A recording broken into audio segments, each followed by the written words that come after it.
여러분들 복소수의 분류를 학습을 하는 시간입니다. 복소수라고 하는 말 아마 처음 학습하시는 분들은 좀 생소한 단어가 될 겁니다. 자, 여러분들 실수라고 하는 부분은 중학교 과정에서 이미 학습을 했었던 내용이지요. 실수는 뭐와 뭐로 나누어져 있습니까? 라고 선생님이 질문을 지금 했습니다. 그러면 여러분들이 답변을 하셔야 되는데 잠깐 실수가 뭐였더라? 라고 생각되시는 분은 꼭 복습을 하셔야 됩니다. 꼭 어디를요? 중학교 과정을 꼭 복습을 하셔야 되고요. 유리수와 무리수로 나뉘어진다라고 하는 사실 이미 학습했었던 내용이고요. 에이 뭐 그런 게 있나 보지 하고 그냥 대충 공부하시면 절대 안 됩니다. 자, 유리수라고 하는 것은 뭐예요? B분의 A꼴 서로수인 정수 AB이고 B라고 하는 것은 0이 아니다라는 조건까지 항상 붙여주셔야 되고요. 자, 그런 꼴로 가능한 게 유리수, 그런 꼴로 불가능한 값을 우리는 무리수다라고 했었던 것은 이미 학습한 내용이기 때문에 이번 시간에 초점은 되지 않기 때문에 좀 넘어가도록 하고요. 이 실수와 같이 연결할 수 있는 녀석이 하나 있습니다. 그게 바로 뭐냐면 허수라고 하는 단어예요. 허수라고 하는 수예요. 그럼 허수라고 하는 것은 또 뭐와 뭐로 나누어져 있느냐? 일단 먼저 설명 먼저 들어주세요. 자, 순허수라는 게 있고요.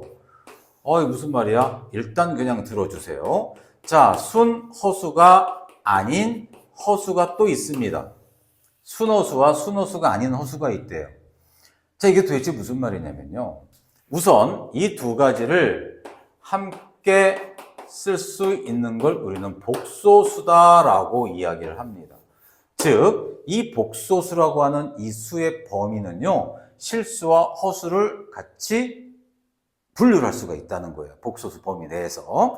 그러면 우리가 이제 A 더하기 B, I라고 하는 이 허수 단위 학습을 했었던 내용입니다.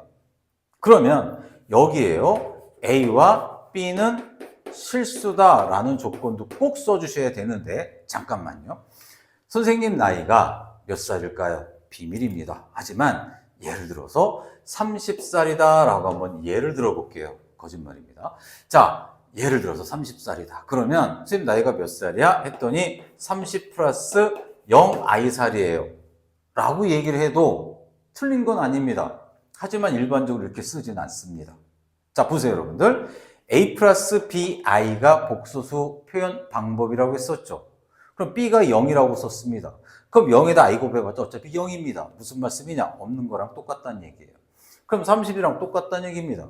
갑자기 라면이 막 먹고 싶어요. 그럼 슈퍼에 가서 라면 2개를 사가지고 올 겁니다. 그러면 가게에서 아저씨한테 아저씨 라면 2 플러스 0I게 주세요 라고 여러분들이 얘기했다가는 무슨 말씀인지 못 알아들으십니다. 또는 화를 내실 수도 있습니다. 알겠습니까? 자, 그러니까 일반적으로 이렇게 사용하지 않는다는 얘기입니다. 사실은요. 근데 왜 배워? 그러면 안 되고요. 알겠죠? 근데 왜 배우는 거야 도대체? 그렇게 생각하지 마시고요. 그럼 이제 말이 좀 길어집니다. 자, 어쨌든 간에 이렇게 쓸 수 있는 것들은 바로 실수를 표현하는 방법이다. 이 얘기를 하고 싶었었던 겁니다. 선생님은. 그래서 요 위에 나와 있는 실수라고 하는 것은요, B가 뭐일 때예요? 0일 때, B가 0일 때. 자, 이 식에서 B가 0일 때를 우리는 실수라고 이야기를 한다면 허수라고 하는 것은 뭐가 되는 거예요? 당연히 B가 0이 아니다라는 조건을 붙이면 당연히 허수가 되는 거 아니겠습니까? 또 예를 들어 볼게요. 자, 이제 요거는 지우도록 하고요. 지우고 예를 들어서요, 3i가 있어요. 자, 대답해 주실래요? 얘는 실수예요? 아니에요? 실수가 아닙니다. 왜냐면 실수라고 하는 것은 B가 0일 때라고 했거든요. 근데 지금 이 B가 0이 아니고 3이잖아요. 3i예요. 3i. 그죠? 그럼 여러분들 얘를 한번 제곱을 한번 해볼까요? 제곱을 하면 9i 제곱이 됩니다. 그런데 i 제곱은 마이너스 1이라고 이미 배웠습니다. 그럼 마이너스 9예요. 자, 보세요. 실수라고 하는 녀석은요, 제곱을 하면 무조건 0보다 크거나 같습니다. 즉, 0보다 크거나 같은 값인데 실수는? 그럼 얘는 음수가 나왔잖아요. 이 실수가 아니란 얘기입니다.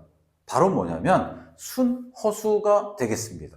그럼 순허수는요, A가 0일 때 순호수가 된다라고 정리할 수가 있습니다. B가 0이 아닌 조건에서 A가 0이 돼버리잖아요. B가 0이 아니다라는 조건에서 A가 0이면 방금 예를 들었던 3I 같은 케이스. 자, 이런 녀석들을 우리는 순허수라고 얘기를 한다. 특징은 제곱을 하면 음수가 나오더라 라고 하는 특징도 함께 학습을 했고요.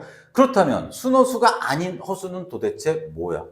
순허수가 아닌 허수는 도대체 예를 들어서 뭐 1-2i 뭐 이런 경우 얘는 순허수가 아닙니다. 왜냐하면 순허수는 얘가 순호수라고 했어요.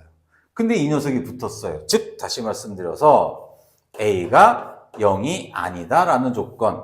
자, B가 0이 아니에요. 일단 무조건 허수예요. I가 존재하기 때문에. B가 0이 아닌 상태에서 A가 0이 돼버리면 순허수. 뭐라고요? 제곱을 하게 되면 음수가 나온다라고 하는 특징이 있고요. 얘는요, A가 0이 아니에요. 그러면 얘도 0이 아니고 얘도 0이 아니에요. 그런 걸 그냥 순허수가 아닌 허수라고 이야기하기로 약속을 했다는 얘기입니다. 자, 여러분들 정리해 볼게요. 복소수라고 하는 것은요, 그냥 일반적으로 수라고도 얘기를 합니다. 다시 말해서 이 복소수는요, 또 뭐로 또 이어져서 또 새로운 수가 정의되는 게 아니란 얘기예요. 복소수가 가장 넓은 의미의 수의 분류에 속하는 것이고요. 복소수 안에는 실수와 허수로 나누어지고 실수와 허수를 정확하게 수학적으로 B가 0일 때, B가 0이 아닐 때 이렇게 표현할 수 있어야 된다는 거. 자, 실수는 이제 그렇다 치고 허수는 순허수와 순허수가 아닌 허수로 두 가지로 나눠진다라고 하는 것도 A가 0일 때와 A가 0이 아닐 때로 수학적으로 이렇게 깔끔하게 정리할 수 있어야 된다는 것. 마지막, 순허수는 제곱을 하면 음수가 나오지만 실수를 제곱을 하면 뭐가 된다? 0보다 크거나 같다라고 하는 독특한 성질이 각각 존재한다라는 것. 자, 여러분들이 문제를 풀 때 많이 도움되는 개념들이기 때문에 꼭 별도의 여러분들 노트나 교재에 필기를 해 놓으시고 지속적으로 반복 학습을 해 주시기 바랍니다.